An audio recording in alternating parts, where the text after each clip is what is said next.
Hey guys, welcome back to my channel. Today I'm going to be sharing with you why I am having a C-section after having had a vaginal / natural birthing experience with my first son. If you're brand new here, my name is Erica. I'm currently 32 weeks and 6 days with baby boy number 2.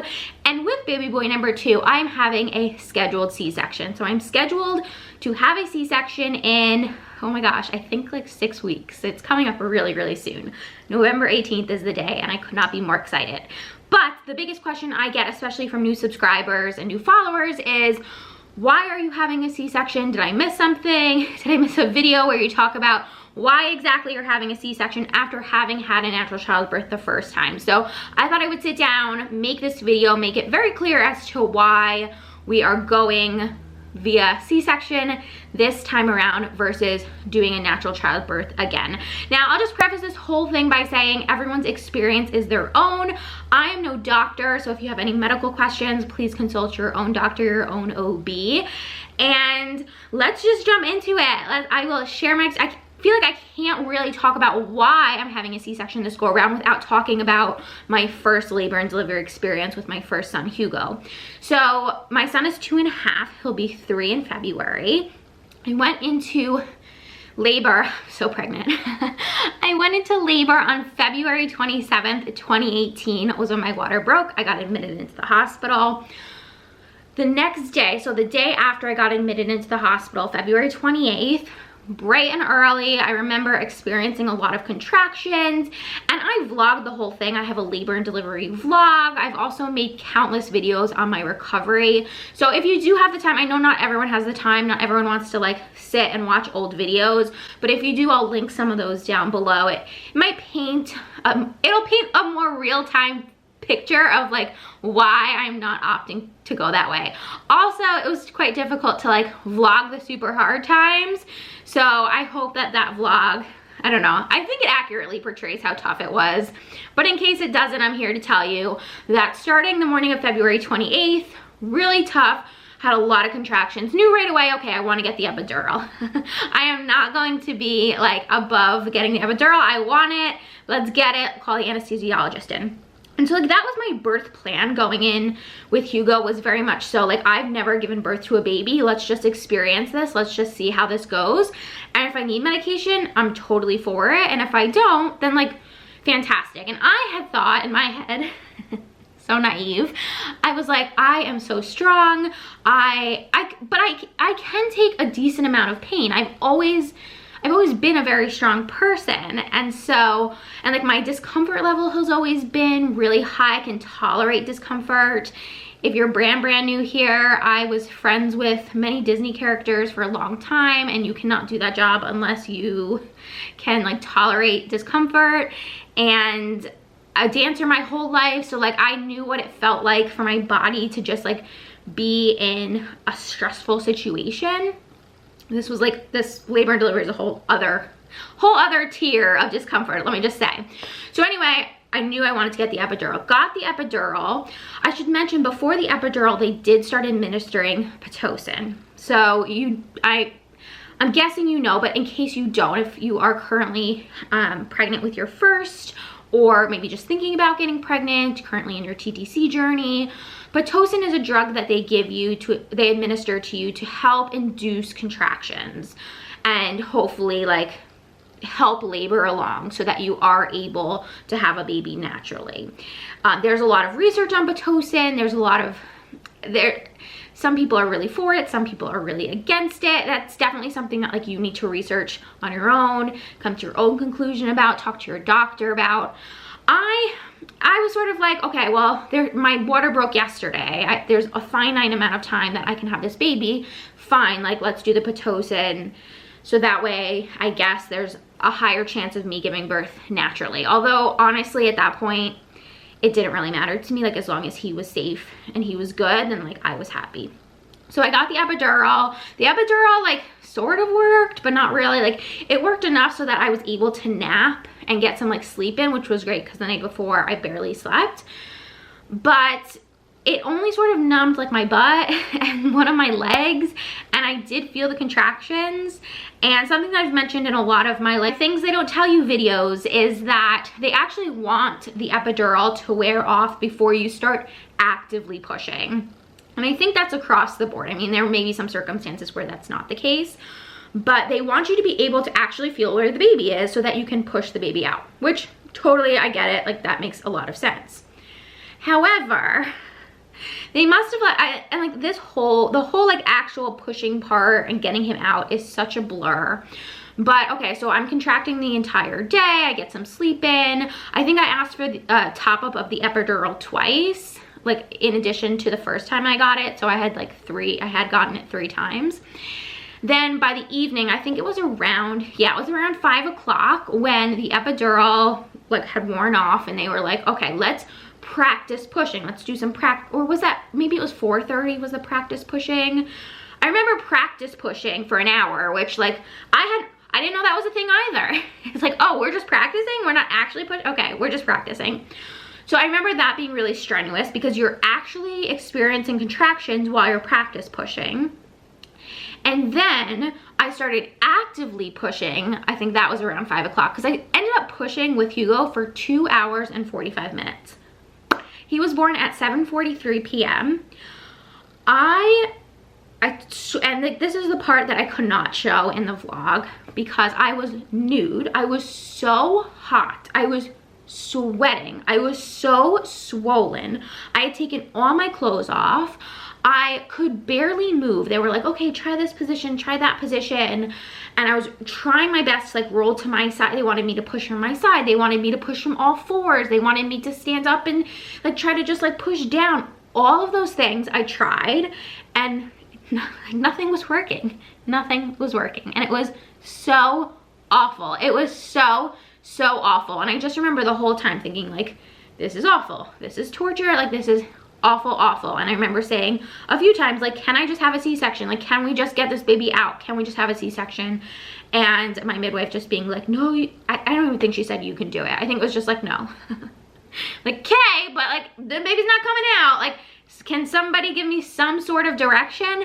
And then luckily, I believe it was like in the last 15 minutes of the whole pushing journey, the doctor came in, who is doing my C-section this time. She popped in and she was like the first person to be like, okay, Erica, focus, look at me. This is what I need you to do, and this is how I need you to do it. And that helped. I think that helped get him out, but that also just helped me because I just felt like there was so many voices going on, but no one actually, it was interesting, like no one actually listening to me, and no one actually like helped, like really coaching me, and like, I don't know, it was a really intense experience, really intense. Now let's talk about the baby actually coming out. Let's talk about Hugo actually coming out. So I remember right before pushing him out, my midwife said, okay, can I give you an episiotomy so that I can get your baby out? And episiotomy, very similar to Pitocin in that people have very strong feelings. I think most people go into labor and delivery not wanting an episiotomy because it can like really mess up your body. Again, that's something that you should definitely talk to your OB about, see how often it's done at your hospital, see how often your doctor or midwife performs episiotomies. But at that point, we were 2 hours and 45 minutes into pushing. I was like, you could do anything I don't care what you do. Like, just let's get this baby out. So remember, I did not feel her cut me, but she cut me. And then I do remember like her arms up inside of me and like almost up to her elbows, reaching in and up, and then her pulling him out. I ended up with a 4th degree tear and a rectal tear. So like, might as well just call it 5th degree because that tear just kept going up and up and up right into my booty. Tears happen during labor and delivery, and they're very common. Usually it's 1st, 2nd degree, sometimes 3rd degree. 4th degree tears are a little bit less common, but they still happen. And then 4th degree tears and rectal tears, again, I don't want to scare anyone who might be pregnant with baby number 1. I don't want you to think like, oh my gosh, can I expect that? Is that what I should expect, a 4th degree tear and a rectal tear? No. there are a lot of steps that your OB and or your midwife can take to assure that you don't have a 4th degree tear. It is very difficult though to know exactly going in how your body is going to respond to like baby actually coming out. And that was something with me that everyone was saying like, oh, you're a Pilates instructor, you're a dancer, you're so flexible, you're so fit. Like, I'm sure your body will do so well in labor and delivery. And it was actually the complete opposite. I couldn't have had like a worse experience. Luckily, Hugo was fine and I am fine now. So like, all's well that ends well, but it was really just such a mess of an experience. So I ended up with the 4th degree tear and the rectal tear. After I gave birth to Hugo, they put him on my chest and my doctor immediately swooped in and started stitching everything up. It was a lot of stitches, a lot of stitches. And I just remember that part being very uncomfortable, like, and pretty painful. And like having him on my chest and just like grimacing through the pain, being so happy and grateful that he was here and that he was fine and that like the experience was over and that contractions were over, but also just like, wow, this is not comfortable. Like getting your vajay and your booty sewn up is like not ideal. So luckily then that was done and over with, and so started the recovery process.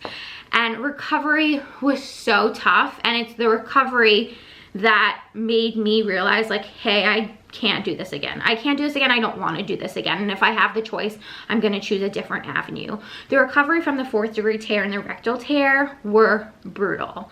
I could barely walk for the first, I don't even know, maybe 8 weeks. And I couldn't even sit. I couldn't sit for the first, I remember just like having to sit back off my sits bones, like sort of sit back on my low back for the first, that must have been 8 weeks as well. I couldn't walk for like the first 8 weeks. I didn't feel like myself until around month 4 postpartum.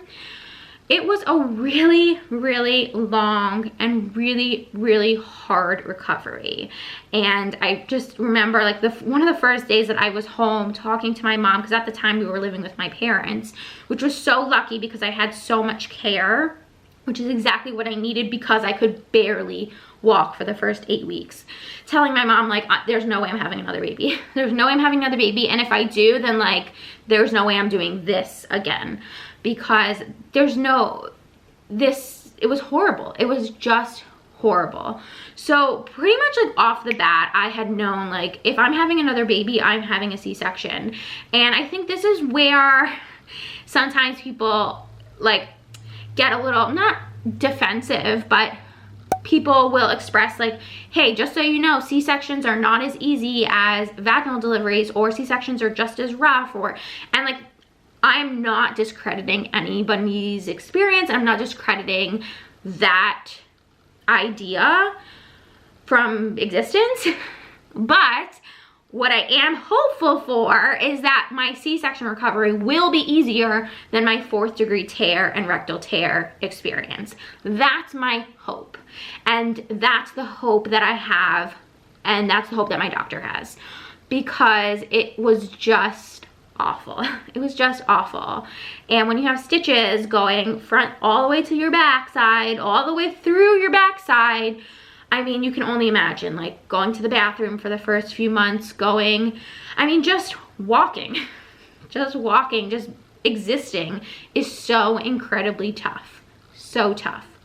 So a question I get often is like, how are you feeling now? And is everything functioning right and well? And luckily, my body may not have performed as well as I wanted it to during labor and delivery, but in terms of recovery, the muscles and the tissue did recover quite well, and I haven't had any sort of lingering issues. That being said, a lot of women who have suffered 4th degree tears and rectal tears do have a lot of issues down the road. And so I feel really lucky in that regard that it hasn't been a huge issue for me, that everything has sort of healed almost 100%. Like I would say like pretty much everything is fine. I'm sure like because it actually happened and because I have a scar and like I could never be what I was before, but I'm pretty darn close. And that also gave me a lot of faith in my doctor, because she's the one who stitched me all up.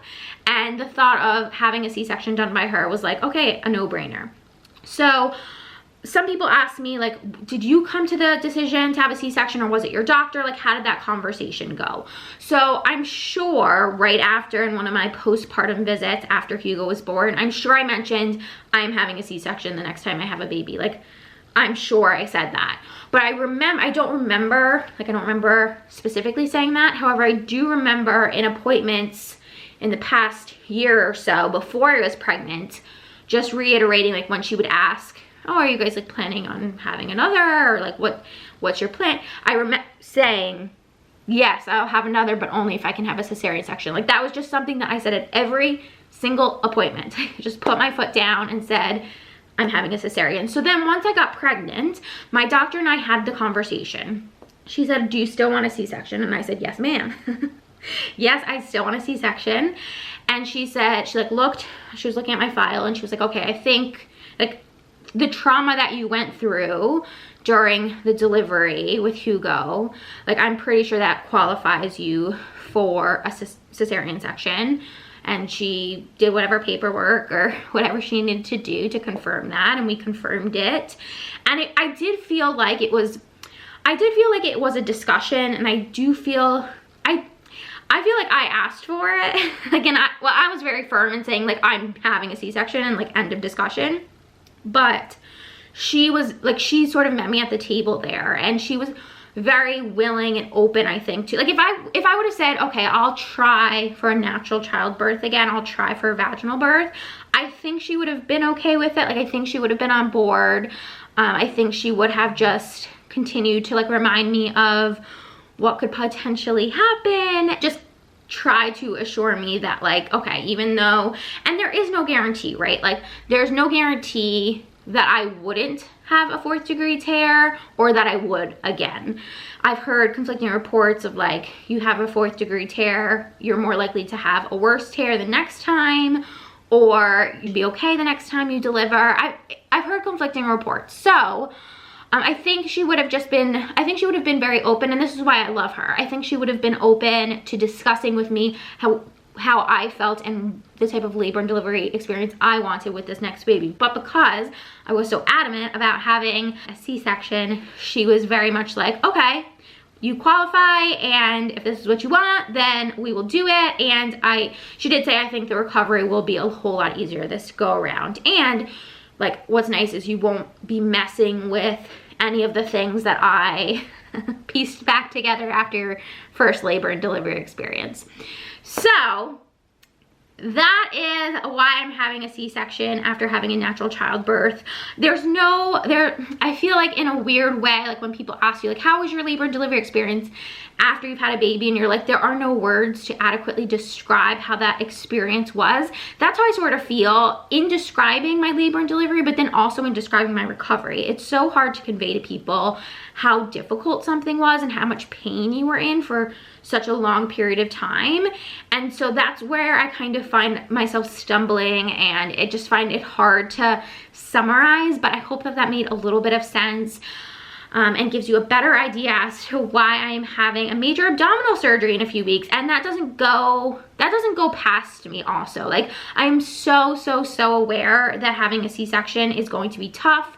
I am so aware that having a C-section is going to be scary. I am nervous about it. I am anxious about it. I don't think that this is, like, taking the easy way out. I don't think recovery is going to be, like, a breeze. But I am hopeful, again, that it will be easier than what I experienced my last time. And that's all I can hope for, right? So that's it, guys. If you have any questions, leave them down in the comments below. Don't forget to subscribe, give this video a thumbs up, and I will see you in my next one. Bye, guys.